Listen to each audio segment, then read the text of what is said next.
Hello and thank you for joining us on the Monday edition of Journalist Hangout. I'm Ayodele Ozubakun. Today on the program, Nnamdi Kanu tells Senator Eyinaya Abaribe he has no hand in sit-at-home order in Southeast as Abaribe laments the civil disobedience is killing business in the region. And later on the show, Senator Okorocha speaks with Journalist Hangout on national issues, 2023 presidential election. I'll be hanging out with Babajide Kolade Otitoju and Mayor Akipelu. So if you're ready, let the hangout start now.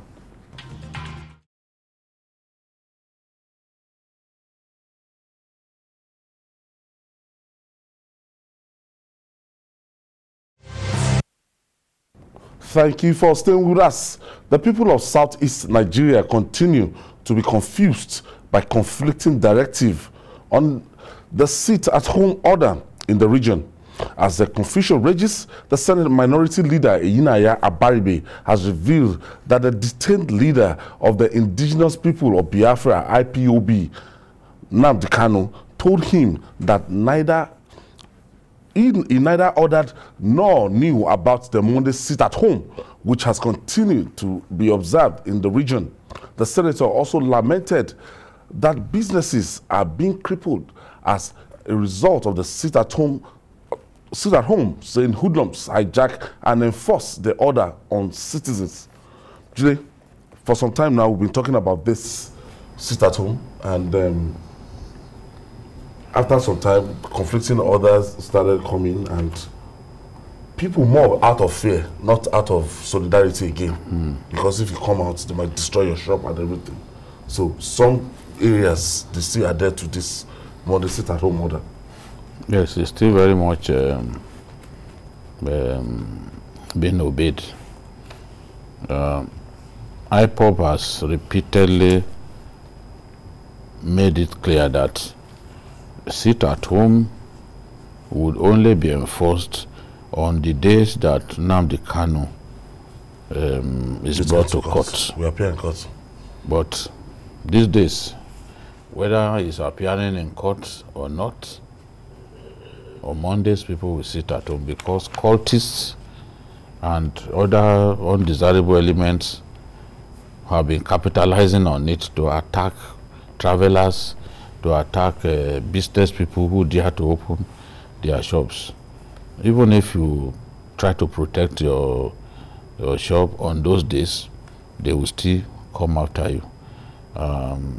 Many people are paid with their lives, some burnt inside their vehicles, you know. So the people have made up their minds that whether they hear from anybody or not, they will simply stay at home to be on the safe side. And the threats by governors have failed to convince people to go to work on Mondays. Even now, the school, I won't say school calendar, how do I describe it now? The days that students, that schools are open for business have been adjusted. So now the week officially starts for schools on Tuesday and ends on Saturday. That has now become the model. Even some business premises, banks now open on Tuesday, and then on Saturdays too they open. Just to make up for that Monday. Yeah, so that you don't lose too much by staying away from work on Monday. So, and Abaribe is lamenting that, look, the region is suffering because people are moving their businesses to other areas. Mondays are the days when the Igbos open their containers. The people that they are doing business with are in other parts of the country, southwest, northwest, and other places. So it is not to the benefit of the people that this sit-at-home has continued. So since they had a history of opening containers on Mondays, but if the containers are delivered and you can't open on Monday and then sent to your clients here and across the country, then the people have decided to, okay, go to Calabar to open those containers. So that's like relocating business from the southeast. And unfortunately, the way it is now, some elements are even saying now that, look, IPOB is beyond Nnamdi Kanu himself. There are times when an idea will simply outgrow the originator of the idea. So that's what we are seeing. Yeah. Is it hurting them economically? In my own view, I don't agree with Senator Baribe, because Senator Baribe was part of the problem. How? Because they created a monster that they could not control.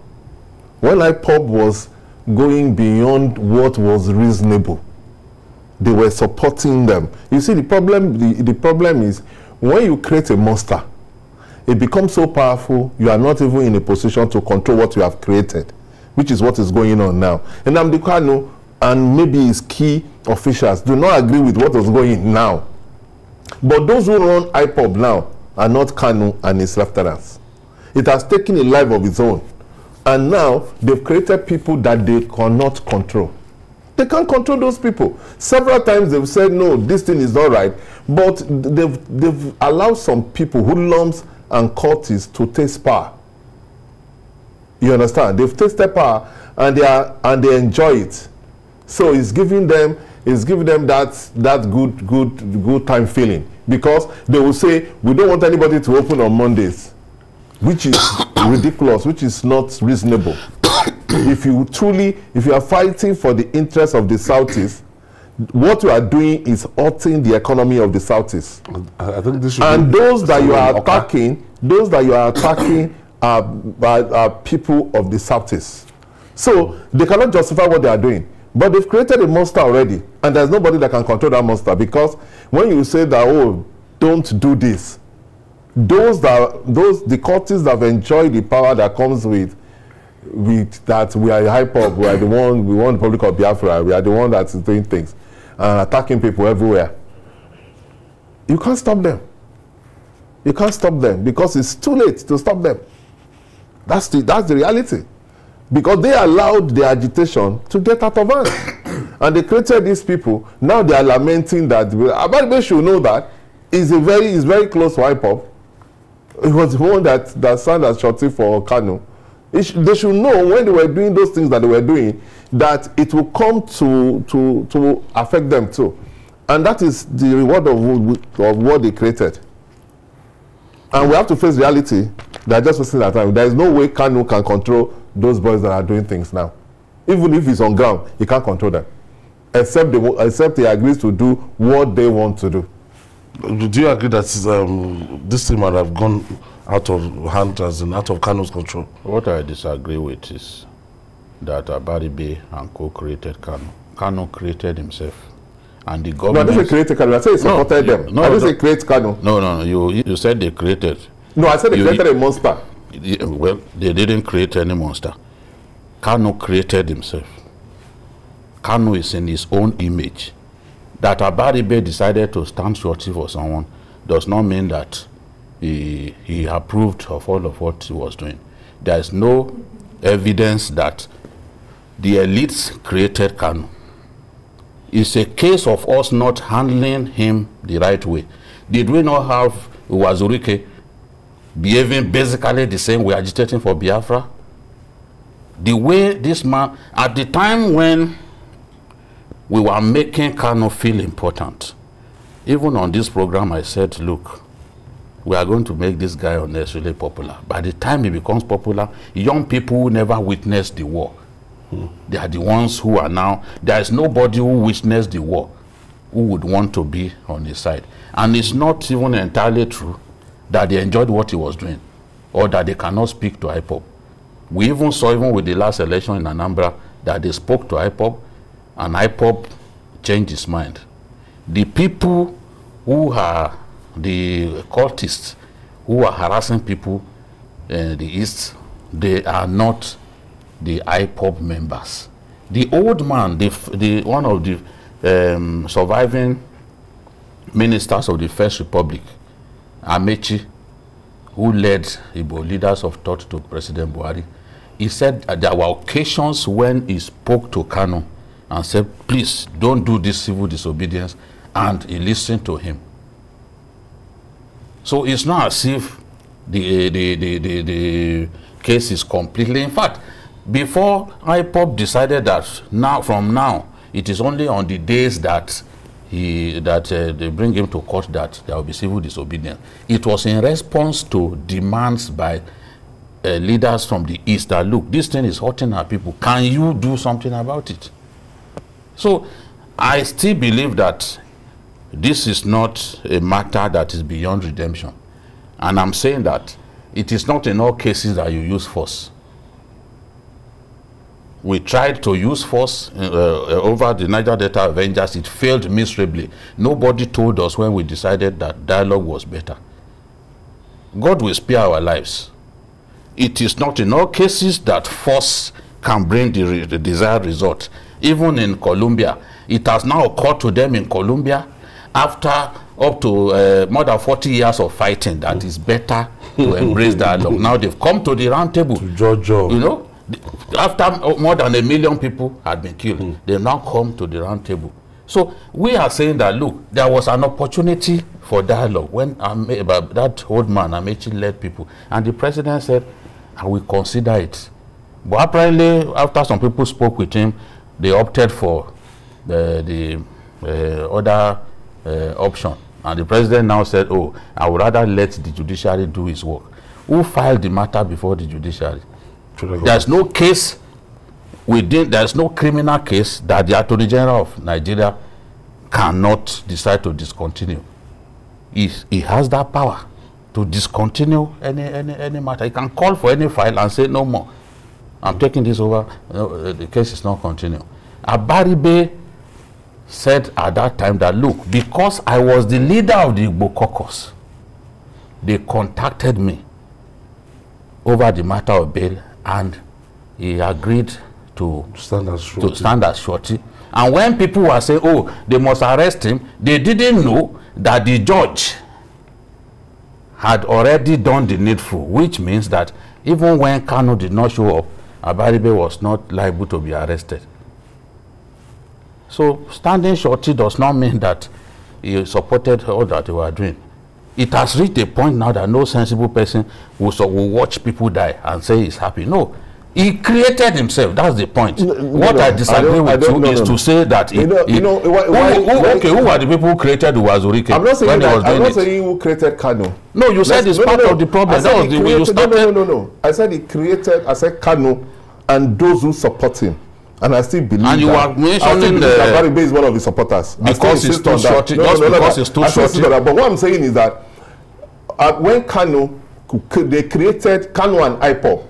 What I'm saying is that IPOB has created a monster that is now bigger than Kanu himself. We know that. We know that. It is not Kanu now. It's not Kanu. We know that. But to say Abaribe and others created him, that is all. Those who are doing the nonsense they are doing now. Kanu is not in the position to stop them, because like I said, you have allowed some people who are hoodlums and cultists to enjoy the power that Itato they did not have. Now they are doing things that is so wrong that is affecting everybody. But my own problem is that I agree that it is not every case that you use force. I agree. But at the same time, the Nigerian state, it depends on what you are agitating for. If you are agitating for disembarkment of Nigeria, Nigerian state cannot pacify Kanu on that. Nobody is asking for. No, that's what I'm saying. It depends on what Kanu must agree. Kanu must agree that the disembarkment of the Nigerian state is not possible. We made him popular. We made him popular. This guy was insignificant. If he had been ignored, this thing would not have been where we are. So what are we saying? We made him popular. We didn't do him well. But at the same time, what they are agitating for now, it's now looking like the victim. And in the world, people always pity and fight for anybody who looks like an underdog. He presented himself as an underdog against the Nigerian state. Now he has received a lot of sympathy. We have said also that some of the issues bringing about even this, all these issues of dismemberment should be addressed. Address them. We addressed that of the Niger Delta partly with the program that they set up for them, the amnesty program. Some of them even went abroad. Some of them are pilots today. address some of those issues, the agitations. There are people even outside of that zone who still don't want to be part of Nigeria. The list of 2023 presidential aspirants continues to grow. So discourse on what they can bring to the table is expanding as part of the conversation towards the best option for the country next year. The senator representing Imo West at the National Assembly and the presidential aspirants on the platform of the All Progressive Congress, APC, Rochas Okorocha, speaks with journalists hangout on national issues and 2023 presidential race. But first, let's hear from him what prompted him to join the race.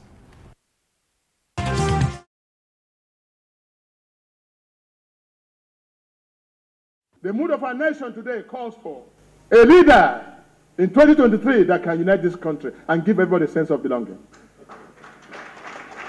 If I say I will unite this country, believe me, I will do so. I'm not saying I will. I'm saying I've done that already. There's no part of this country or zone you will go without seeing my signature. And I challenge all those coming to contest with me to show what they have done in uniting this country. Not I will. Our proper business shall be business of development and improvement. In the times of peace, we shall advance the art of peace and the works of peace. We shall cut forth our land and develop the resources of our land. The new Nigeria basically is meant to help the poor, the needy, the downtrodden, and ensuring that our leaders and those who are privileged are not let alone. New Nigeria shall write the principles of democracy, and we shall no longer define democracy as the government of the people, by the people, and for the people.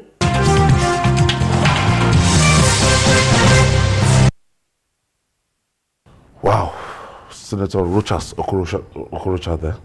And Julie, let's first of all just look at his emergence. People are coming out now, and more and more people need to come out. So we are happy to see people come out. Let people show us what they've got. Let people tell us why they think they are good enough to rule us. Because Abraham Lincoln said, no man is good enough to govern another person without the person's consent. Now, let them come out and show us that they are good enough, and Nigerians will be able to make a choice in 2023, and hopefully that choice will be the best for our people. Yes, I want to align with that. I think the more the merrier. It's important for us to have options so that we'll be able to look at the candidates and what they are bringing to the table. And some people have been agitating that if we are going to look at fairness, that we should also consider people from the Southeast. So Senator Okorocha coming out is good, but like Jide said, what is important is what they can offer us as leaders. okay, so joining us is a senator representing Imo West Senatorial District in the National Assembly, Owele Rochas Okorocha. Thank you for joining us. Thank you. All right, distinguished senator. Now, you recently asked Nigerians to let you be the pilots of the nation from 2023. What makes you think you are the best for the job?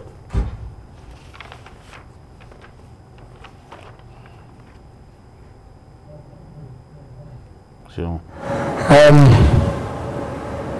Last Monday I had my presidential press conference to contest a presidential election. But that was not my first time, and that's not my first time of coming out to run for the office of the president.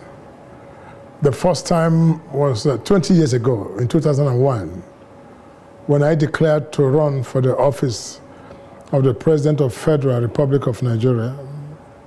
Thereafter, I had a second attempt during the PDP era that saw me came second to President Iradua of blessed memory.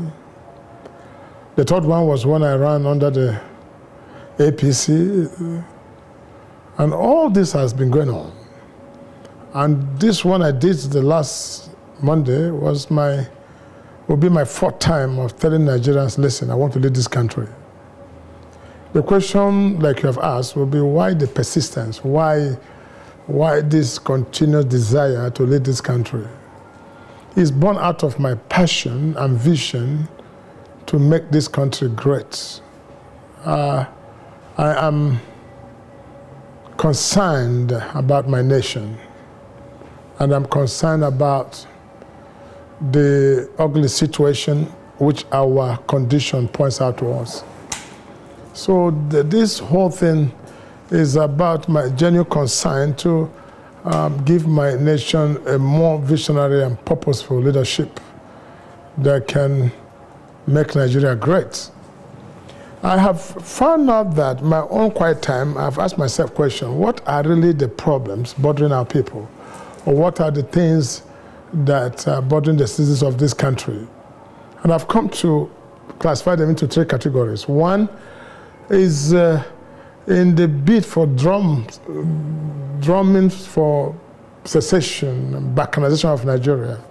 Nigeria requires a leader who can bring everyone together, give everybody a sense of belonging, and unite this country. So unity of this country is very key, and that's why I find myself as fit and proper person who can unite this country. Because when I say I unite Nigeria, I'm not just making a theoretical statement. It's something I've done, something I'm doing. So I'm not in the business of I will make Nigeria one, I will unite Nigeria. I've been doing that. I have said severally that there's no part of this country you go without seeing my handwork, or what I call my signature. I'm drawn from Northwest in Sokoto, Zaria, Kano, you see Rochas Okorocha. Go to the North Central and Jos, you see Rochas Okorocha. You go to Northeast in Bauchi and Adamawa, you see Rochas Okorocha. Go to Southwest Ibadan, you see Rochas Okorocha. Southeast, Enugu, Owerri, many of them, and South-Side of recent in Calabar. So when I talk about being someone who can unite this country, there's a track record. I'm talking about track record.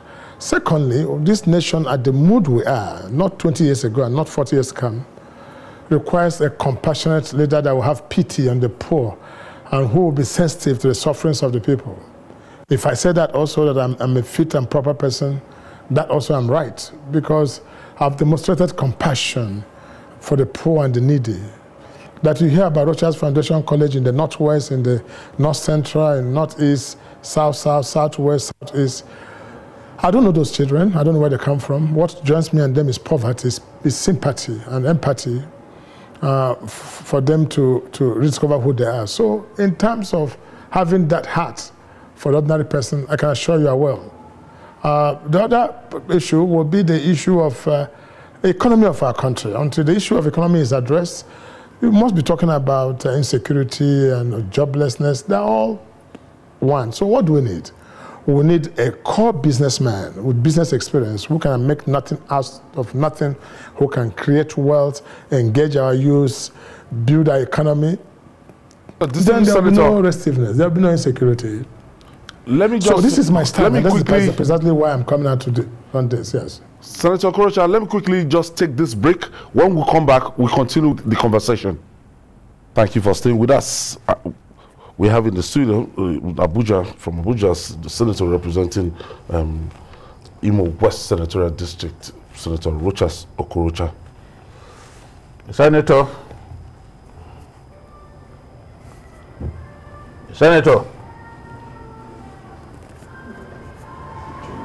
Can you hear me, Senator? Yes, I can hear you. Okay. I can hear you. You've been seeking the presidency for some time. How have the past failures prepared you for a better outing this time? Well, I must say is some experience I acquired somehow. The first time I ran for president, I was barely 40 years of age. Of course, I think I was 39 plus then when I declared to be a president of this country.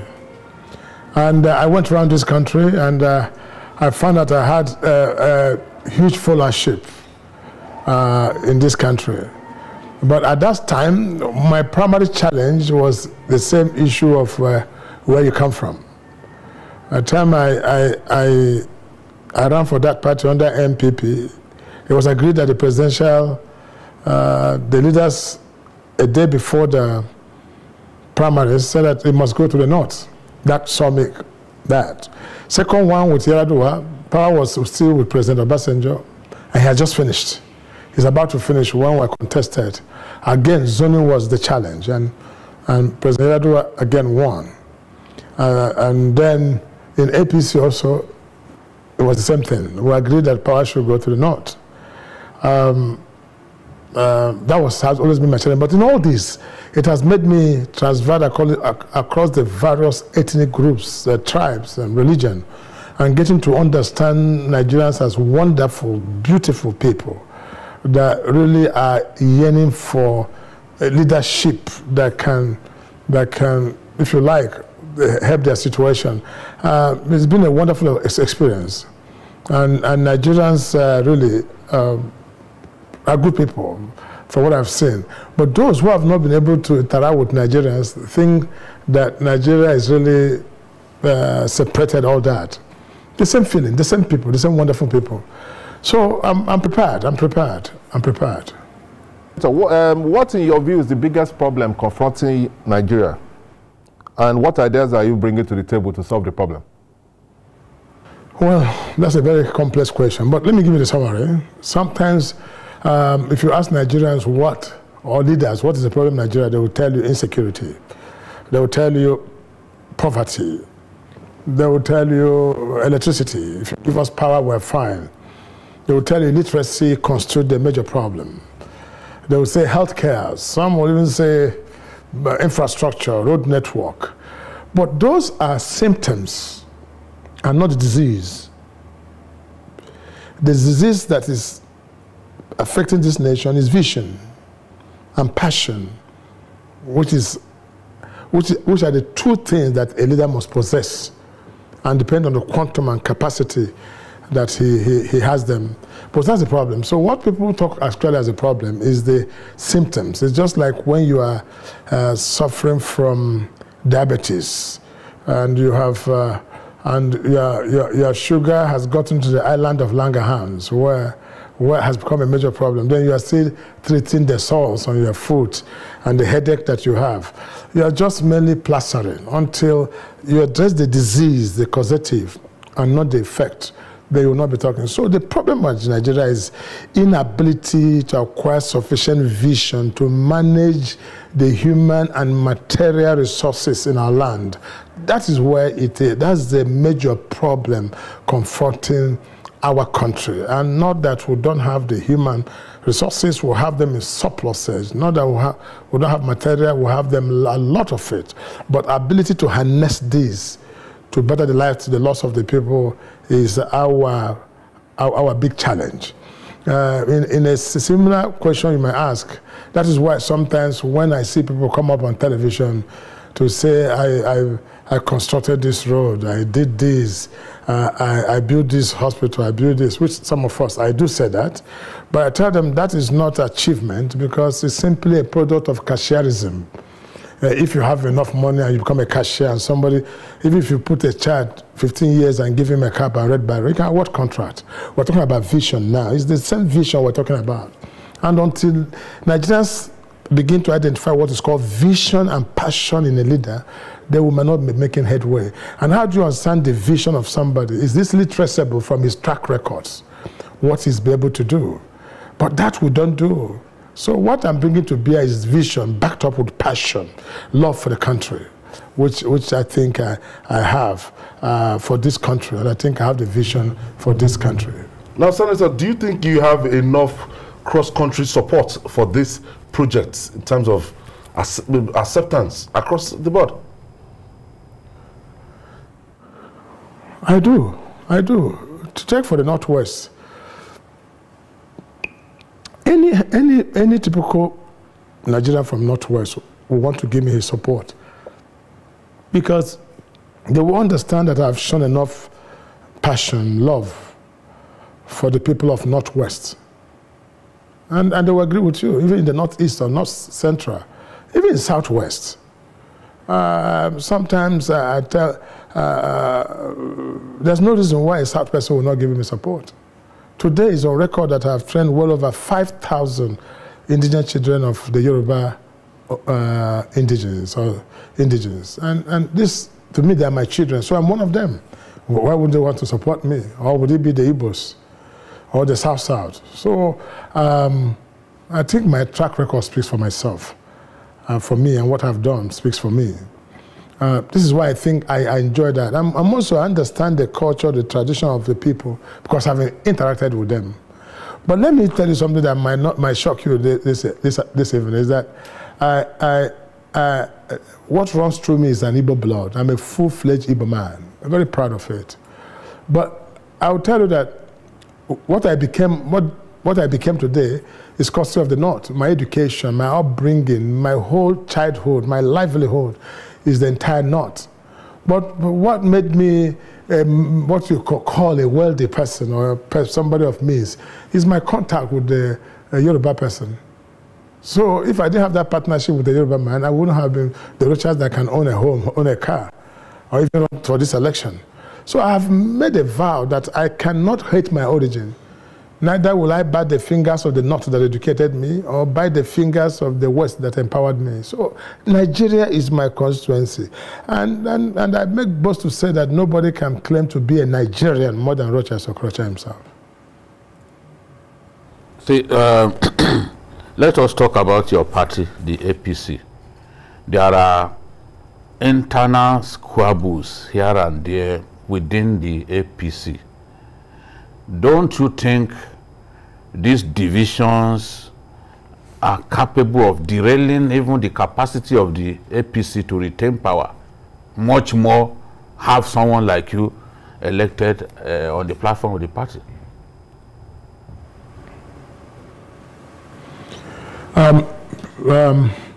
What you told you? Hello? Yeah, we can hear you. We can hear you. We're trying to establish contact with him. I think there's this clarity of what he wants. And this is now time. I think Nigeria, we need to scrutinize whoever is coming out. Yes. We've left that era of whatever this person, we want to follow him, but we have to scrutinize and ask necessary questions so that we won't find ourselves, we won't make the mistake we've made in the past. Yes, and it's telling us why he thinks he's good enough for the job. And that's what we expect we're going to challenge all of them. Others to do as well. Don't say you want to be president and be scared to talk to the Nigerian people. You've got to tell the Nigerian people you avoid debates, you boycott debates. Don't run away from a debate. We want to hear from you at the want debate. to know you. What you got to offer. You know? One thing you have to give Senator Okorocha is it seems to have a clear-cut vision of what he wants to achieve. He's ready to tell us his track record. Though most of his achievements that, according to him, qualify him to be able to be the captain of the Nigerian project, has to do more about Rochas Okorocha Foundation. Okay. I think the Senator is back now. Okay, Senator. Can you hear us now? Yes. Okay. Did you hear my question? I can hear you. Would you want me to? No, I heard you very loud and clear. Okay, great. So I don't need to repeat the question. Okay, go on. Now, you're talking about the party. Yes. APC is a party that came together to if you like, terminate the tenure of the other party, the PDP, when we felt that PDP was not living up to its expectations. And all of us were involved in this. But it's good to remind all of you that this APC is a party standing on 4 major legs. One, the CPC leg, brought by our dear President Mohamed Buhari. The second leg is the ACN leg, brought by Aswaju Ahmed Tinubu, and the ANPP leg, brought by some of the leaders of ANPP, and ABGA, brought by myself. So these are the 4 legs upon which this party were built. And we had an understanding that we work together as a team, as members of one family. But we seem to be having some form of challenge now that what I call political intruders who came with a congratulatory message, congratulate us, have now become the landlords. And so the basic, who doesn't understand how the party was formed and the principles, the guiding principles for the party, we have that challenge. But I hope through the convention coming up, these things will all be corrected and be fixed so that our party can be strong once more and rid of this perceived internal crisis. What is happening to our party is mainly because our party does not seem to handle their internal affairs on free and fair positions. You see so many internal crises, Congress problems here and there. I pray it does not happen during the National Convention. So the 26th of February is a decider for the fate of this party, but I pray that it will go well, and I have every confidence that it will go well. From there, we might start building the party within the short time available.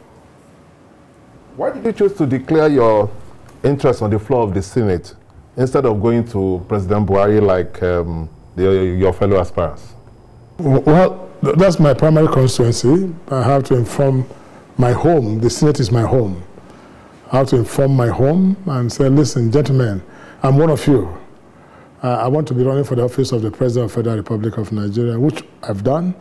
And I also have gone again to inform Mr. President that, Mr. President, I want to run for the office of the President of the Federal Republic of Nigeria. So it's a step thing. I mean, what is important is that Mr. President is the leader of the party, is the father of the party. Everyone must tell him. But it's better, first of all, you tell your family, tell your children and wife that, look, I want to go for national service. Then tell your immediate constituency. Then you climb in that order, and then tell Mr. President for his fatherly blessings. Let us go to Imo State now, your states. What would you describe as your biggest achievement as the governor of Imo State, and how do you intend to replicate that at the national level? Well, like I said, most of the time in this country, we're proud with how we spend government money. I think what we should say is, how do you spend the government money given to you? Maybe you say, I'm honest to it, I did a lot. Imo State, during my tenure, may have collected a sum of about 500 billion naira for that 8 years. Approximately, it can be specific. And out of this, I'm sure 75% of them went in for salaries and pensions and what have. So if you're asking me, what did I do with about 140, 150 billion in Imo State? And as you walk through the roads of Imo State, you will see it in the International Cargo Airport. You see it in the new police headquarters, the new court complex, one of the best, the new government house, the International Conference Center, the Ikembo Ojukwu Center, the Traditional Council, the 8-lane roads that are urban renewal that opened up the entire of Owerri. You see it in the 27 general hospitals. You see it in the 546 schools built. You see it in the over 1,000 kilometers of rural roads built.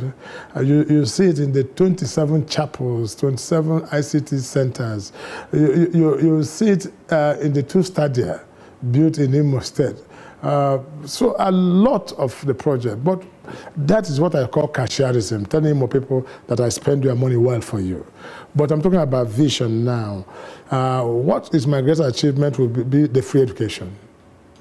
That automatically changed the school enrollment from 237 100,000 children in school, primary school and secondary school, to close to 1 million children before I left. And there was free education from primary to secondary to university, enticing children to come back with salaries and free uniform, free lockers, everything. That was what I could call as achievement. Another achievement would be my ingenuity of youth must work, where work became compulsory, and I had over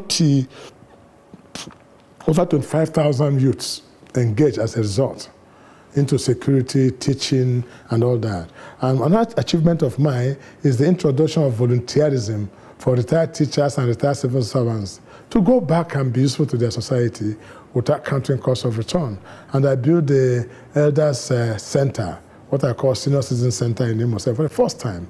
Because some of them were languishing and dying in the village, especially at that age when wife is old and children are all out. Again, another ingenuity that I would consider ingenuity is the CGC, Community Government Council. For me, that was a masterpiece where I redefined democracy as the government of the people, for the people, of the people, but with the people. The with the people is the traditional rulers. I brought them into play. That's how we're able to ensure security in Imo State, be able to maintain schools without coming back to government to fix falling roofs of primary school and secondary school. And the children were engaged right at the rural level.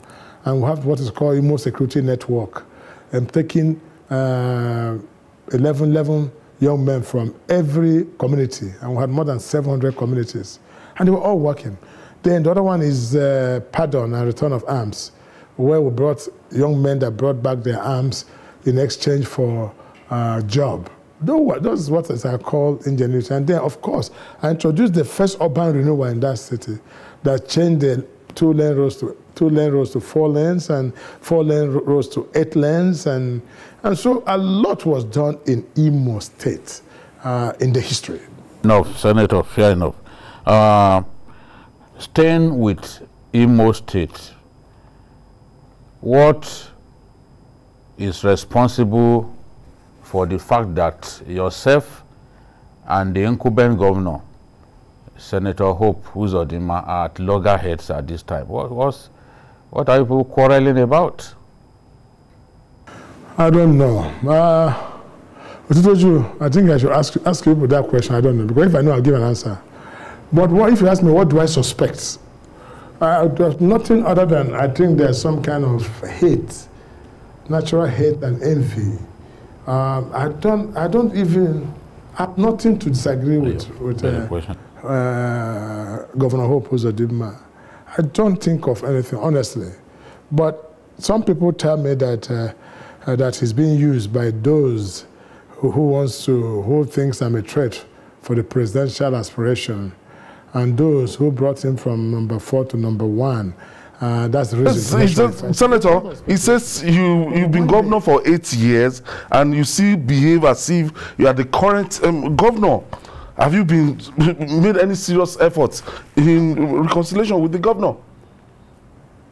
That you still want to continue to dominate this place as if you are still the governor? He's saying that you are still carrying on like as if you are the incumbent governor. Since you are saying you don't know the source of the conflict. We are trying to... I don't even go to Imo State. Last time I was in Imo was this December. So I don't think so. But there's nothing actually.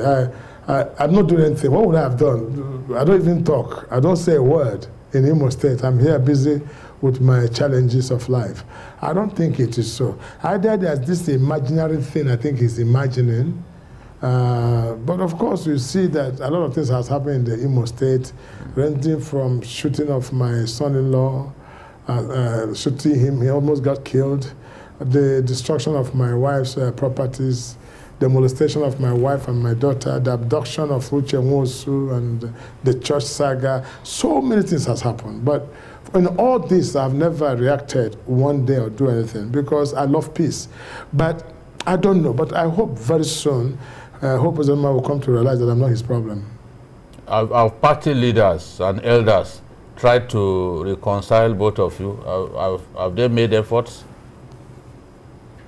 Because we are in the same party, for God's sake. Well, the last time we had was when governors, governor of Nasarawa, governor of Plateau, governor of Ekiti and governor of Jigawa, I think, and Nasarawa, Plateau, Ekiti. They called us for a meeting in Plateau House as chairman with the governor. That was the time I saw him. And I asked him a question, what can I do for you for us to have peace? He took an undertaking that day that he's going to fix everything. Everything is gone. There's not going to be any problem. I said, are you sure? You know, Hope, I don't trust you. Can you tell them the truth? What do you really want? I said, okay, I have a judgment for the elected party officials of the state. They have a judgment that is up to Court of Appeal that has not been overturned. You disobeyed that court judgment and put in a new ESCO. I said, can we just now share the ESCO even? Take some and give this boy, or take all of them and give these boys they are removing by force. Give them some appointment. Take the state. You are the father of the state now. Take, I don't want. But accommodate those boys. He said they should give him 1 week. He's going to make sure he either dissolve his own and get these people appointed so that later his own people can be chairman. I said, go. These are your children. Go ahead with it. He didn't do that. And he promised the committee that he is going to collect the report of the panel, which was set up by the PDP. And I told him that PDP government cannot set a favorable panel. It will be biased. You can't set somebody that I defeated in my local government, make him chairman of my panel to investigate me. He will never say the truth. So he promised those people, and that when he goes back, he will suspend any more investigation. And that if he's going to set it up, the senator, somebody very neutral. There's no time. You have been accused of sponsoring violence in your home state. Yes. Why will you make your home state ungovernable? Because they are even accusing you of being behind accusing you of sponsoring violence. Your non-government. They say you are the godfather of non-government. I think you want to hear something from me. This is journalism. Well, let me tell you, it could have been true. Why would I be to sponsor a non-government? Rather, it has been proven now that is Mr. Governor that has what is called Hopism Strike Force, comprising of his CSO and some civilians and some military that he put together in government house to create the havoc they have. And what was the last straw that broke the camel's back was the abduction of Uche Nwosu by this same CSO, who took some policemen and some civilians and went to the church, shooting sporadically and abducting Uche Nwosu. Thank God that the IG finally arrested the CSO. He's been arrested. And but after the statement he made. Senator Okorocha, thank you for your time. Thank you for your time, Senator representing Imo West Senatorial District. And we know that it has been like this back and forth between him and Senator Hope Uzodimma. Hopefully we'll get the senator, the governor to talk to us one of these days. They are two old men, they shouldn't be fighting. I'm not telling you. And they are the same party. Yeah. So it's embarrassing. Yeah, I'm happy that we have seen a change in the way our leaders are doing things. Before, they don't come out like this to come and share their vision of how to rule the country. I hope that other candidates will also do something like this, so that they can give us the benefit of knowing their plans and vision for Nigeria. Definitely. Jide, Asuko James, today is his birthday. Yes. The pirated one. My assignment editor. The pirated one. Heavily pirated. Happy birthday. God bless you. You have many more years. Yes. A good young man. All right. And that's our offering today. Join us tomorrow for another episode of the program. And don't forget to join us on Journalist Hangout on Sunday, 1:30 to 3:30 p.m.